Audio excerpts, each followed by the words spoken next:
Welcome to Actualized I.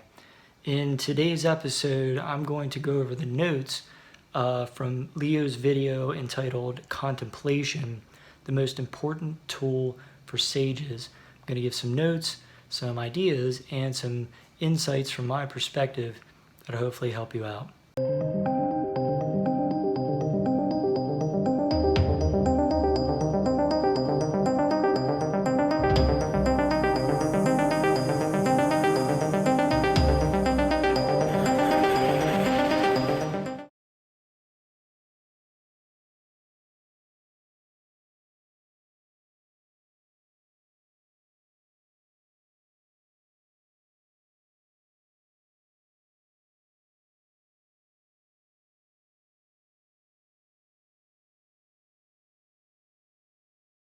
Here we go, contemplation. The video that comes before this that Leo uses as sort of a stepping stone is called Becoming a Sage. There's actually a bit of a longer definition. I'll link that down in the description below for you guys, along with any other videos that go along with this. I'll link them down in the description.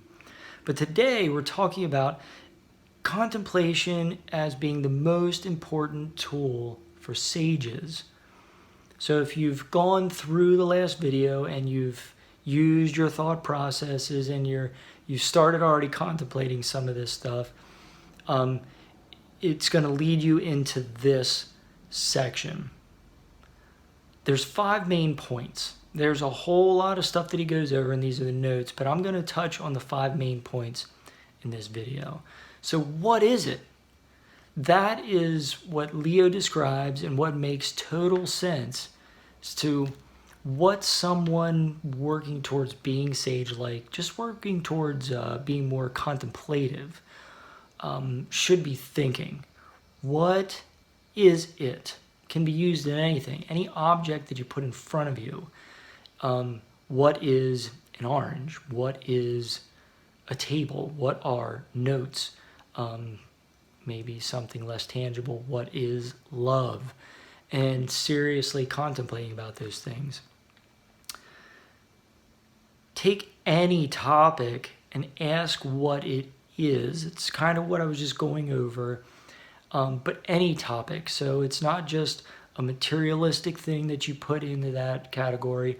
It's not just an emotional thing, an internal thing, like love. It can be anything. If there's something new that you come up with, a new concept, a new idea, that's perfect. Put that in there. Well, what is this new idea? What is this new thought? Really think it through. He points out the obvious here, I think. What is contemplation? Why even start doing contemplation if you're not going to start from ground zero and even understand what you're doing? So start with that. What is contemplation? That's huge. There's more stuff, but here I'm just hitting the main points. So go down below in the description. If I can get all of the notes to fit in the description section, they'll be there. If not, I'll find a way to link it to some place so you guys can bring up those notes and peruse through in your own time some of the finer things. I'm just hitting on the main points.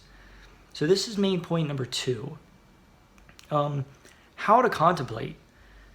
He goes over a whole list of stuff from what is, things to contemplate, like what is society, what is love, what is color, sound, happiness. He goes over a bunch of those. But I think the main takeaway here, the main point, before you even get into that, is how to. And it has to do with sitting down, getting comfortable, and then forming steady focus from ground zero. So focusing, sometimes you need a new pair of lenses. Okay, sometimes things are a little blurry and you need some help in order to get that done. In order to bring that focus, in order to bring that clarity. Now, it's not just about focusing in on one tiny thing. He actually points this out, and I agree. Focusing on one thing is very centralized. It's not deviating a whole lot. It's really taking in that one space, that one place, that one section, and really contemplating it deeply, but in a very focused way. It's a little bit different in contemplation. Sorry, I just used the same word in a different phrase, but it's slightly different. And how long is a good question to think about here. What are you ready for? Sometimes just quiet sitting down of 30 seconds and contemplating is enough to get started. And that's a good place to go. But, shoot for 5 minutes. Leo really goes to extremes and goes for hours. It's quite impressive. But when you're thinking about contemplation, especially when you're watching his videos, or if you've already watched it and now you're watching this one, rethink about what he was talking about in that section. Go back. It's okay. You're here to study and you're here to grow and keep expanding your perspective. It's never a done deal. So it's okay to go back and revisit. It's called studying. So then he gets down to, I make a point. Let's get this right. I'm getting better at these notes already, I think. Be careful or the world will dictate the answers to you. Let me rephrase that in a little different way. Be careful or the world will build your ego for you. It's so easy to be pulled in and told who to be, how to be, what you should be, how you should dress, what your glasses should look like. Should you have a beard? Shouldn't you have a beard? How should your hair be? Really at the end of the day, none of that matters unless it's something you're choosing to experience and express from your being, from your very being. That's where it's important. Otherwise, ego just takes over, and the ego has a mind of its own, and then years later, you're thinking to yourself, why am I doing this thing? I don't even want to do this thing. I am this person, but I don't want to be this person. Now you've got things you need to break down and work through. So be mindful that the world doesn't do that for you.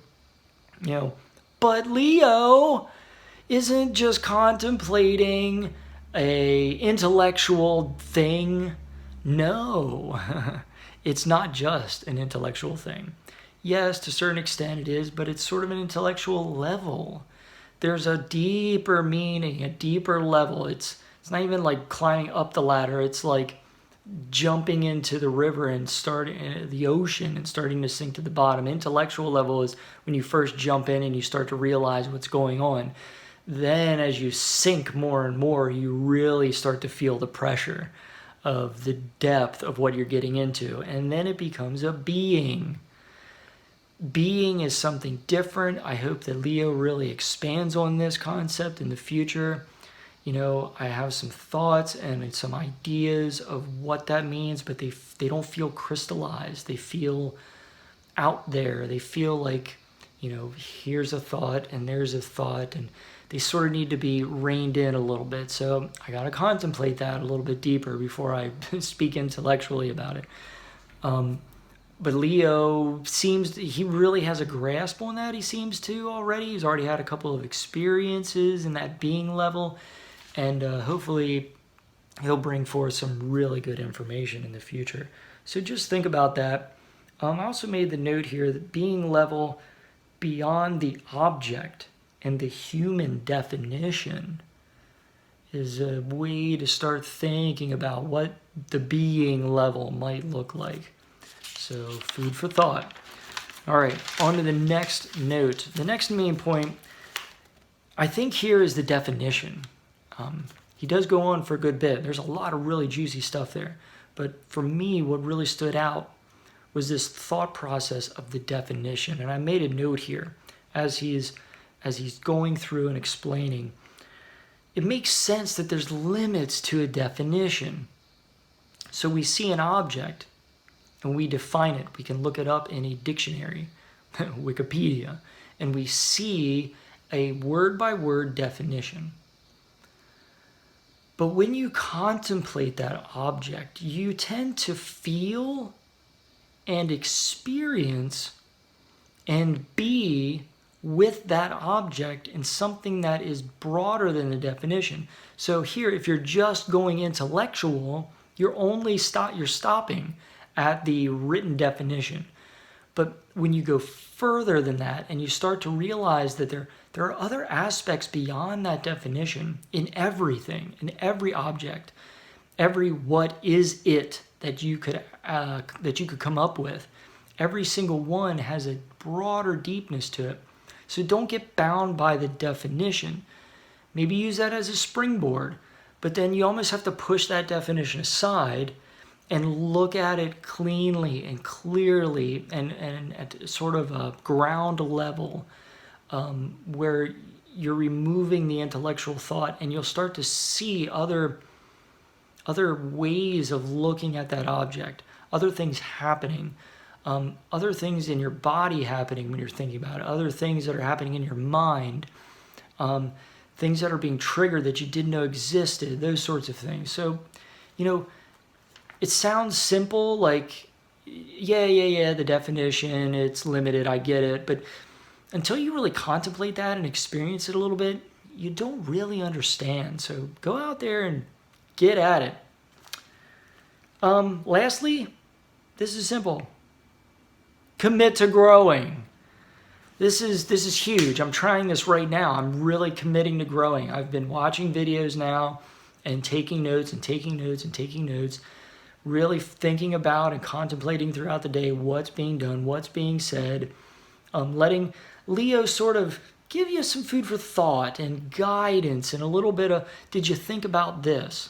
Or while you're thinking about that, did you even come up with this? Has anyone ever told you about this?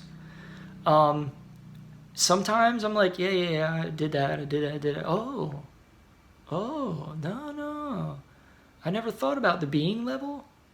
I'm always in, that makes sense. No, I'm sorry. I'm always in the intellectual level. I'm always working through things. And every once in a while I have a weird experience that I don't know what to really explain or how to explain it, where to explain it, who to explain it to. But the being, that definition that he's giving, that sort of understanding that is starting to unfold, if that's what I think it is, it's sort of lining up. So I'm curious. Let's think about this a little further.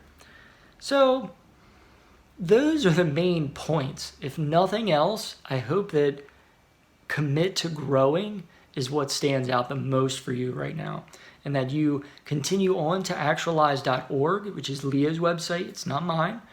And just start perusing through and maybe find a way to get involved. If for nothing else, just start with continuing to watch videos and scroll through his playlists. Look for videos that might be pertinent to something that you're dealing with in life now, and then test it, contemplate on it, see if it helps you out. Quick note, one thing that he does point out is lifestyle minimalism is an episode that he created. I'll post that down in the link below too. That will help you sort of understand how to get into a better position for that contemplative lifestyle, how to start to form that and work that into your study habits, into your growing habits, into your actualizing habits. And the homework he gave, this is good. It's a rubber band. And think, what is relationship? So rubber band, wristband, you're supposed to put it on your wrist. I did this last week. I'm actually going to do it again next week. And think about, use that as a way to remember thinking about, if I get my words correctly here, what is relationship? What is the relationship I'm having when I'm at work, talking to my boss, my coworkers? What is the relationship that I'm having? And not just quick one-off answer, but, contemplate it. Go a little bit deeper with it. Think about it. Let the questions sort of roll up and form something deeper than what you knew before, and walk away maybe with your eyes wider or maybe challenged a little bit. That can be good stuff. All right, so that's the end of Leo's video and the end of the notes. I threw in some insights there and some ideas for you guys to think about. And sometimes you just have to get after it. So next time, in the next video, I will do the same thing. As I'm working through the notes from whatever video Leo posts, I will continue to create a notes list, maybe give some fresh insights, some fresh ideas, keep trying to actualize myself and go through that journey. I have some plans for looking at his website and taking part in some of the things that are going on there, and just not trying to necessarily overwhelm myself, but just take one step at a time, keep working at it, keep trying. So thank you for watching Actualized I hope you enjoyed it as much as I enjoyed trying to make this video. Hopefully I'm getting better at it, and I'll see you guys next time.